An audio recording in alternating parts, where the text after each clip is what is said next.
është zhvilluar seanca e radhës në gjykatën e Tiranës, dhoma penale, lidhur me padin për shpifje të ngritur nga kryetari i arrestuar i Bashkisë Tiranë, Erion Veliaj, ndaj aktivistit Aulon Kalaja. Sipas Kalas, kjo ishte seanca e 8 në kuadër të këtij procesi gjyqësor. Gjatë seancës, u paraqitën dhe u shqyrtuan një pjesë e provave të depozituara nga ai dhe ekipi i tij mbrojtës. Aktivisti deklaroi se ka paraqitur materiale audio dhe video, të cilat sipas tij vërtetojnë publikisht qëndrimet dhe deklaratat e bëra më herët në media. Sapo dola nga seanca numër 8 me kryetarin e Bashkisë Tiranës, Erion Veliaj, që më ka paditur për shpifje, jemi në vazhdimin e shqyrtimit të provave, kanë mbaruar DVD dhe jemi tek linqet.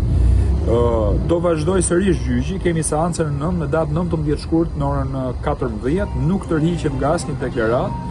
Ky është një gjyq, një padi strategjike që bëhet ndaj meje për të më intimiduar dhe për të mos folur në raport me kryetarin e Bashkisë Tiranës, ndërkohë që unë kam vazhduar, asgjë nuk do më ndali për denoncimet dhe padrejtësitë që janë bërë qytetit Tiranës, por njerëzve të Republikës Shqipërisë në tërësi. Seanca zgjati rreth 2 orë, ndërsa u shqyrtua afro gjysma e provave të paraqitura nga mbrojtja. Gjykata vendosi shtyrjen e seancës për të vijuar me administrimin e provave të tjera. Seanca e ardhshme është caktuar më 19 shkurt, në orën 14. Kalaja e ka cilësuar padin si padi strategjike, ndërsa çështja vijon të jetë në shqyrtim nga gjykata e Tiranës. Ndër të tjera, Kalaja theksoi se nuk është tërhequr nga asnjë deklaratë, ndërsa nënvizoi se është një padi strategjike e Veliajt, sepse hallin që ka nuk ja zgjidh dot.